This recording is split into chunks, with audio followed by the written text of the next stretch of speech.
Hi, Joe. This is Malachy Cleary, obviously, and contact number is 845 and my agent in New York is Francis El Duca at Fifi Oscard, and that number is 212-764-1100, and I'll give a shot at Jack in the Weir, and I need to use some glasses to glance at the script, so I hope you'll forgive these, but I can work without them. Okay, here goes, Jack.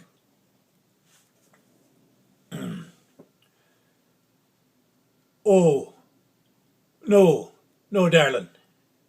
I never married. But I do be telling this fella to be on the lookout. Young fella like him. Not to end up like me. Sure. Who would have me? Cantankerous old fecker like me. Yeah, it's a thing though, you know. I do say it to Brendan. I'm down at the garage and the fucking tin roof on the thing. And I am my own down a country road. You see, it was bypassed on the main road to Kerrick. And there's no, like, in the summer, the place has the heat like an oven with the roof, and it's not that, it's the rain pelting down on it like bricks, the noise of it. And then there'll be, well, only cars stopping by will be the ones that know the area real well, you know. And you'd definitely feel like, but you know, I got down here for a pint and that, and there's a lot to be said for the company and the someone there, you know. Oh, sure, yeah, of course I did. So what the hell does a young fellow be thinking about, you know? And Brendan knows I had a girl, a lovely girl back then. We were courting for 3 years, 1963 to 66. But she wanted to go up to Dublin, you know. And she said she would have felt that that's what we should have done. And I don't know why it was a thing with me. A thing, irrational fear, I suppose, that kept me here. And I couldn't understand why she wanted to be running off to Dublin, you know. And she did, in the end anyway, like, and she was working up there and waiting for me to come. But with me it was a mad thing, and I thought it was 1,000 feckin' miles away. I hated going up. I went up a few times, like, but it was like going up for, well, you know, she had a room. Yeah, a freezing damn place, you know, and I was a terrible fella. It became like that was the only thing I was going for, you know. I couldn't stand being away. I don't know why. I'd be all excited about going up for the physical, you know, the freedom of it. But after a day and a night, I had my fill, and I'd be walking in the park and an old catty and bored and moochy, breaking the poor girl's heart. You get older and you look back on the things you did. You see that a lot of the time there wasn't a reason. You just do things out of pure cussedness, you know.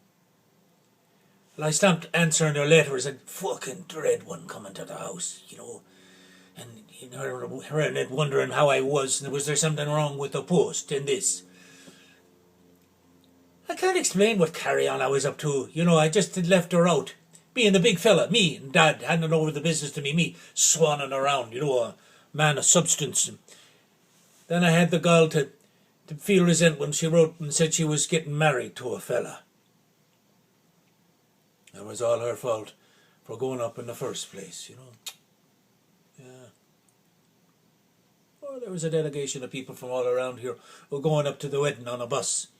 And I was just one of the crowd, you know, one of the guests, in my suit and my shoes nearly polished off me in a hangover like you wouldn't believe. And I went up to 5 or more, you know, swilling this stuff, looking at the fire, and we were all on the bus at 9, and all the chat all around was why she hadn't come to get home to get married. And me is sick as a dog. The smell of brule cream of all us culchies sitting in the church in Fisborough. All her lovely looking nurse friends and their guard boyfriend. She was marrying a guard. Huge fella, shoulders like a big gorilla. They were coming down the aisle after her, and I caught her eye.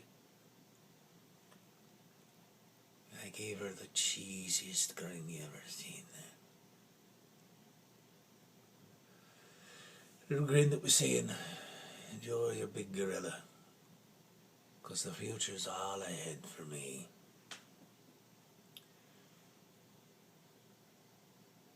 And she just looked at me like I was another guest at the wedding.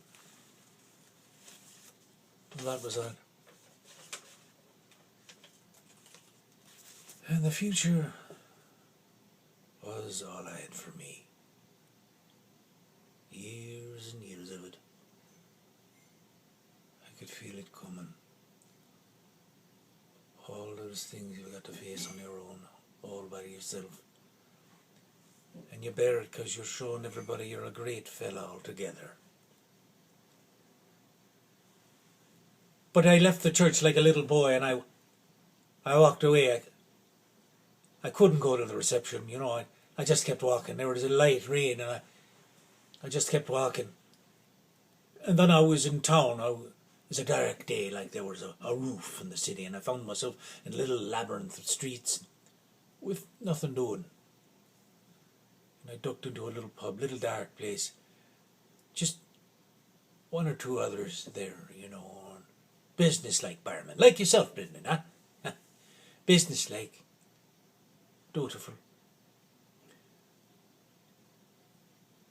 And I put a pint or two away, and a small one or two.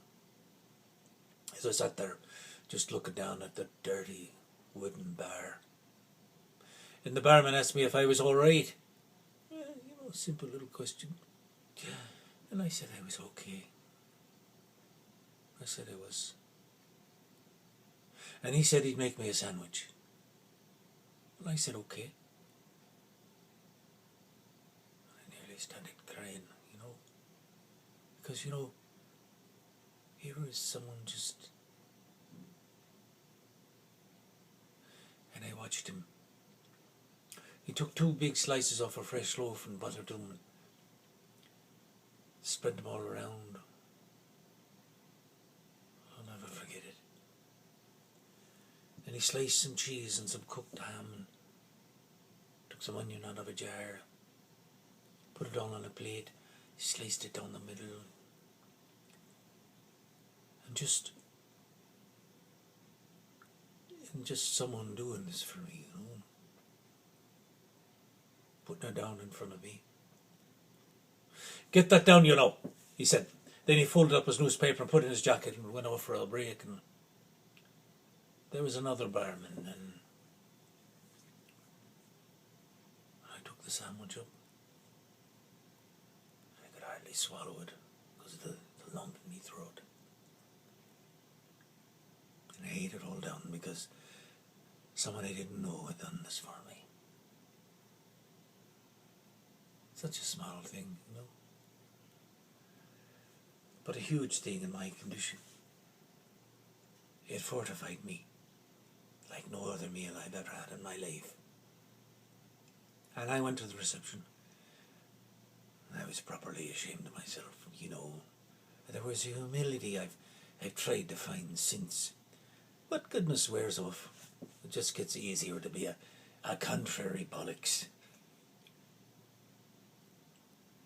You know, down at the garage and spitting out small jobs all day, taking hours to fix a puncture. Stops you thinking about what it might have been and what you should have done. It's like looking away, like I did at the reception. You should only catch someone's eye for the right reason. And I'll tell you, there's not one morning I don't wake up with her name in the room.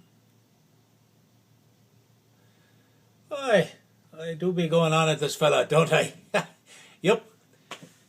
I may be on my way now.